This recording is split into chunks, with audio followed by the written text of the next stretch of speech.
ចាប់ផ្ដើមភាគទី2យើងបានឃើញក្រុមបាប៊ីឡូនបានសម្រេចចិត្តធ្វើការត្រួតពិនិត្យនៅផ្ទះរបស់ជីនមែនពួកគេបានប្រើបច្ចេកវិទ្យាមនុស្សយន្តដើម្បីត្រួតពិនិត្យគ្រប់បន្ទប់នៅក្នុងផ្ទះប៉ុន្តែពួកគេមិនដឹងទេនៅជុំវិញនោះមានជីនមែននិងមិត្តភ័ក្តិរបស់គាត់ដែលកំពុងគ្រប់គ្រងនិងឃ្លាំមើលពួកហើយក៏បានត្រៀមខ្លួនរួចជាស្រេចដើម្បីបំផ្លាញពួកគេបន្ទាប់មកមនុស្សយន្តរបស់ពួកគេបានរកឃើញមានផ្លូវសម្ងាត់មួយនៅទីនោះប៉ុន្តែជីនមែនបានរៀបចំអ្វីៗគ្រប់យ៉ាងរួចរាល់ហើយនៅក្របបែកជាច្រើននៅទីនោះគាត់បានបំផ្ទុះផ្ទះនោះភ្លាម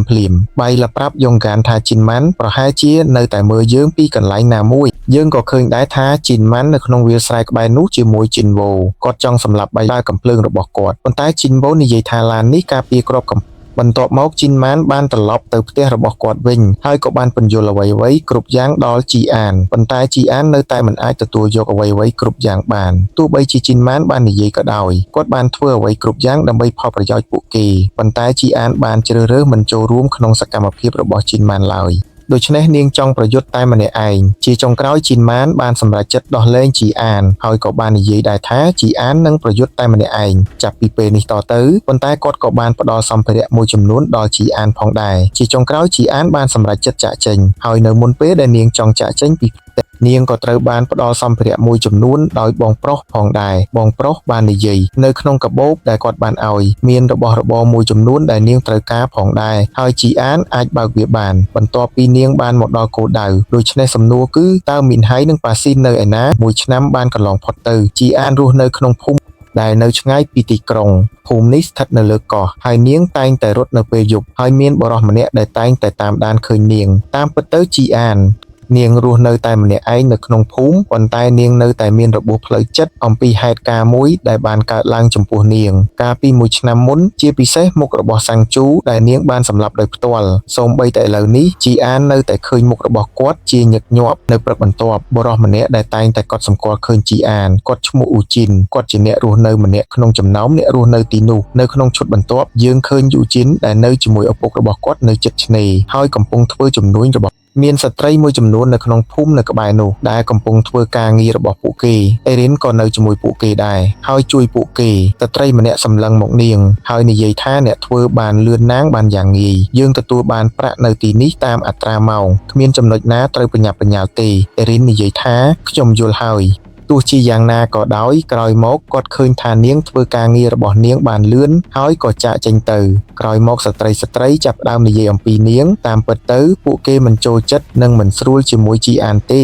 ពីព្រោះជីអានពេលពួកគេធ្វើការនិងពេលពួកគេនិយាយជីនតែងតែចូលចិត្តនៅស្ងៀមគាត់មិនសូវមានទំនាក់ទំនងជាមួយពួកគេទេព្រោះនាងនៅតែមានរបួសផ្លូវចិត្តអំពីហេតុការណ៍មួយដែលបានកើតឡើងកាលពី1ឆ្នាំមុនដែលធ្វើឲ្យនាងស្ទាក់ស្ទើរក្នុងការប្រស្រ័យតាក់ទងជាមួយអ្នកដទៃជាម្ដាយរបស់យូជីនចង់ឲ្យអាហារដល់ជីអានដូច្នេះគាត់បានឲ្យវាទៅកូនប្រុសរបស់គាត់យកទៅឲ្យជីអានដូច្នេះម្ដាយរបស់គាត់បានប្រាប់គាត់ឲ្យទៅផ្ទះរបស់ជីអានទីបំផុតអ៊ូជីនបានទៅផ្ទះរបស់ជីអានដោយការពិតពេលនាងនៅទីនេះអត្តសញ្ញាណរបស់ជីអានត្រូវបានជំនួសដោយជីនម៉ានដូច្នេះឈ្មោះរបស់គាត់គឺអារិនអ៊ូជីនបានទៅផ្ទះរបស់ជីនគាត់បានទូរស័ព្ទទៅជីអានប៉ុន្តែគ្មានការឆ្លើយតបហើយក៏ដូច្នោះដែរកណ្ដឹងរបស់ជីនមិនដំណើរការទាល់តែសោះតាមពិតទៅអ៊ូជីនចង់ចាក់ចេញទៅវិញប៉ុន្តែគាត់បានឮសំឡេងរបស់ជីអានស្រែកពេលដែលមានសំឡេងរបស់ជីអាននៅទីនោះដោយសារតែជីអាននៅតែមានរបួសផ្លូវចិត្តជាមួយការសម្លាប់សាំងជូលើកមុនដូច្នេះយូជីនបានសម្រេចចិត្តដើម្បីចូលទៅខាងក្នុងប៉ុន្តែទីនោះមានអន្ទាក់ជាច្រើនធ្វើឡើងដោយ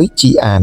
ដើម្បីសុវត្ថិភាពផ្ទាល់ខ្លួនដោយជីអានមានការភ្ញាក់ផ្អើលគាត់បានចេញទៅហើយវាគឺជាយូជីនដែលកំពុងជាប់អន្ទាក់នាងបានសួរថាហេតុអ្វីបានជាយូជីននៅទីនោះយូជីនបានពន្យល់គាត់ចង់ផ្ដល់អាហារដែលម្ដាយរបស់គាត់ធ្វើសម្រាប់ជីអានប៉ុន្តែអាហារបានជ្រុះចេញដោយសារតែអន្ទាក់ប៉ុន្តែនៅទីបញ្ចប់នាងបាននិយាយថាវាមិនអីទេហើយយូជីនក៏ចាកចេញទៅវិញជីអានមិនទុកចិត្តអ៊ូជីនទេដូច្នេះគាត់មានបន្ទប់សម្ងាត់មួយនៅក្នុងផ្ទះជាមួយនឹងកាមេរ៉ាសុវត្ថិភាពជាច្រើនហើយវាបានបង្ហាញថាកាមេរ៉ាសុវត្ថិភាពត្រូវបានរកឃើញដោយយូជីនដូចគ្នាផងដែរនៅក្រៅផ្ទះនាងហើយនាងសង្ឃឹមថាគាត់មិនបានធ្វើវាដូចជុងវិញទេដំបូងឡើយគាត់ជាមនុស្សល្អប៉ុន្តែវាបានប្រែក្លាយទៅជាមនុស្សមានល្បិចកលនៅក្នុងឈុតបន្ទាប់យើងឃើញអ៊ីនសេបនៅកន្លែងមួយហើយពួកគេកំពុងរងចាំគាត់ស្ត្រីម្នាក់មករកគាត់ហើយនិយាយថាមានទូរស័ព្ទមករកអ្នកនេះជាការហៅរបស់ជីអានហើយអ៊ីនសេបនិយាយថាខ្ញុំបានរងចាំអ្នកយូរហើយខ្ញុំកំពុងរងចាំអ្នកនៅទីនេះ ហេតុអ្វីបានជាអ្នកមិនមកពូជីននិយាយថា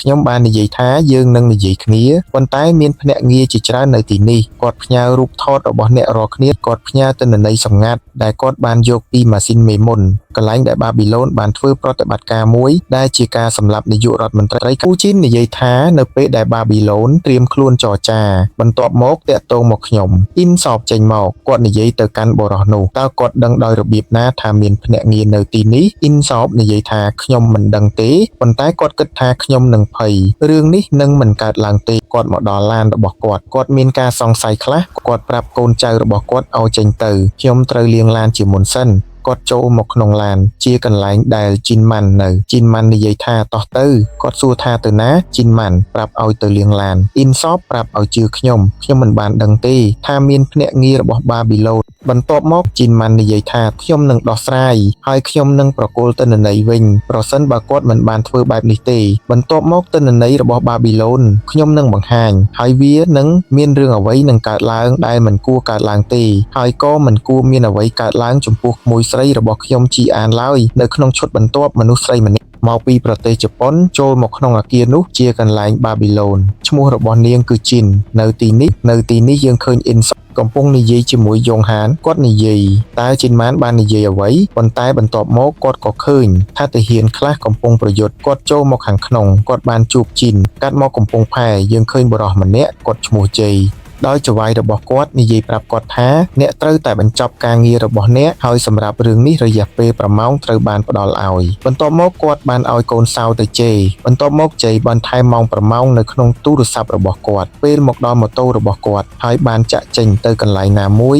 កាត់មកការិយាល័យ Babylon វិញគាត់មកទីនេះដើម្បីជំនួសយ៉ុងហាន់ដូច្នេះហើយយ៉ុងហាន់ត្រូវបានបង្ខំឲ្យលាលែងពីតំណែងដំបូងឡើយយ៉ុងហាន់មិនចង់ទេហើយបាននិយាយថាទេសូមផ្ដល់ពេលវេលាឲ្យខ្ញុំហើយខ្ញុំនឹងបញ្ចប់ជាមួយជីនមែនជីននិយាយថាខ្ញុំបានផ្ដល់ពេលឲ្យអ្នកជាង1ឆ្នាំហើយប៉ុន្តែអ្នកមិនអាចធ្វើអ្វីបានទេហើយឥឡូវជីនមែនគាត់ក៏មានទិន្នន័យសម្ងាត់របស់អ្នកដែរហើយគាត់កំពុងគំរាមកំហែងអ្នកឥឡូវនេះអ្នកមិនអាចធ្វើអ្វីបានទេមានសំឡេងរំខានខ្លះនៅខាងក្រៅយើងឃើញហើយបែលវ័យកូនចៅរបស់នាងហើយចូលមកខាងក្នុងបែលនិយាយតើរឿងទាំងអស់នេះជាអ្វីយើងត្រូវតែចាប់ជីនម៉ានពេលនោះជីនប្រាប់បែលថាខ្ញុំបានទទួលបញ្ជាពីខាងលើខ្ញុំបានមកទីនេះដើម្បីចាប់ជីនម៉ាននៅក្នុងឈុតបន្ទាប់យើងឃើញយ៉ុងអានដែលនៅក្នុងកន្លែងចតរថយន្តគាត់បានទូរស័ព្ទជាមួយក្រុមគ្រួសាររបស់គាត់កំពុងនិយាយជាមួយកូនប្រុសរបស់គាត់ឥឡូវនេះគាត់ចូលមកក្នុងចណ្ដាលយន្តប៉ុន្តែយើងឃើញនៅទីនោះជេដែលត្រូវបានខូណាសាហ្គីបញ្ជាឲ្យមកដើម្បីសម្លាប់យ៉ុងហាន់លើកនេះហើយគាត់បានដឹងរួចហើយគាត់បានផ្ដល់សារចុងក្រោយទៅកាន់កូនប្រុសរបស់គាត់ចូលថែរក្សាគ្រួសាររបស់អ្នកផង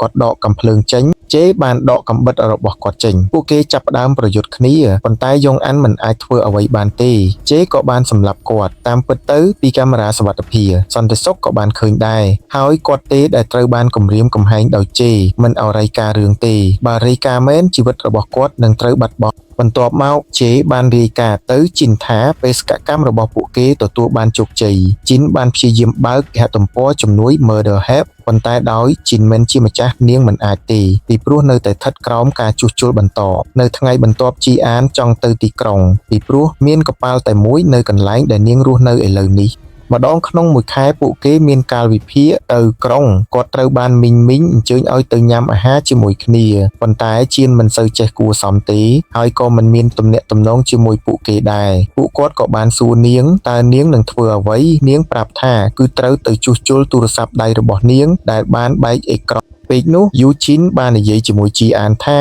ខ្ញុំដឹងអ្វី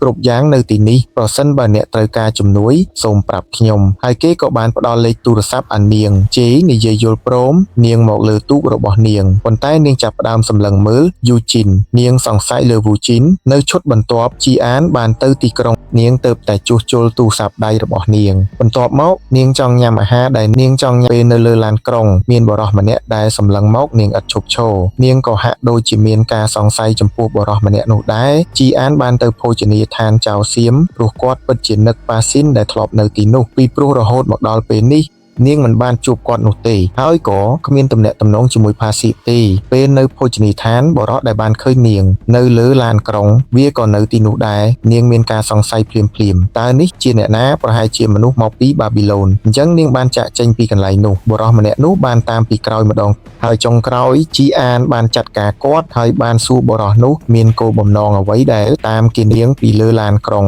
តាមពិតបរិសុទ្ធនោះបាននិយាយគាត់មិនបានតាមជាទេចៃដន្យណាស់នៅភោជនីយដ្ឋាននាងបានភ្លេចទៅសាប់ហើយគាត់យកវាមកឲ្យនាងនោះបន្ទាប់ពីនោះជៀនបានសម្រេចចិត្តត្រឡប់ទៅកន្លែងរបស់គាត់វិញប៉ុន្តែភ្លៀងកំពុងធ្លាក់ខ្លាំងហើយក៏គ្មានកប៉ាល់នៅទីនោះដែរវាត្រូវបានលុបចោលជើងធ្វើដំណើរពេលនោះជីអានចងចាំពាក្យសម្ដីរបស់យូជីនព្រោះនាងនៅតែចងចាំលេខទូរស័ព្ទដៃរបស់យូជីនដូច្នេះគាត់ត្រូវតែបានទេទៅយូជីនហើយវាជាការពិតយូជីនបានទៅយកជីអានដូច្នេះគាត់បានប្រើប៉ាល់របស់យូជីនបន្ទាប់មកជីអានបានសួរវូជីនអំពីហេតុការណ៍កាលពីម្សិលមិញតើយូជីនមិនចង់ដឹងចង់ឃើញទេឬហើយក៏មិនចង់សួរនាងដែរទេយូជីនបាននិយាយទេនោះជារឿងរបស់អ្នកហើយមនុស្សគ្រប់គ្នាមានអាចកំបាំងផ្ទាល់ខ្លួនមនុស្សគ្រប់គ្នាមានរឿងផ្ទាល់ខ្លួនបន្ទាប់ពេលពួកគេកំពុងដើរភ្លាមនោះមានការល្បាតមួយអ្នកល្បាតនោះចង់ពិនិត្យមើលទំនិញដែលយូជីនយកមកព្រោះពួកគេខ្លាចនោះជាទំនិញខុសច្បាប់បាននាំមកអញ្ចឹងយូជីនមើលទៅដូចជាភ័យស្លន់ស្លោយ៉ាងខ្លាំង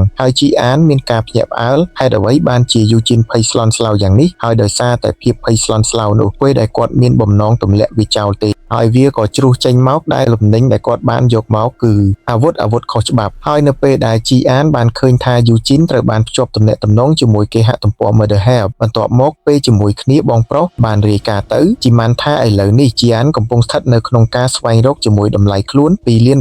សម្រាប់មនុស្សអ្នកដែលបានរកឃើញវត្តមានរបស់ជីអាននេះប្រកាសជាមកពីបាប៊ីឡូនអញ្ចឹងហើយតើអ្នកគិតយ៉ាងណាដែររឿងរ៉ាវដែលនៅសល់យើងនឹងរងចាំមើលនៅវគ្គបន្ទាប់សូមអរគុណសម្រាប់ការទស្សនារបស់បងប្អូនជួបគ្នានៅវីដេអូបន្ទាប់លី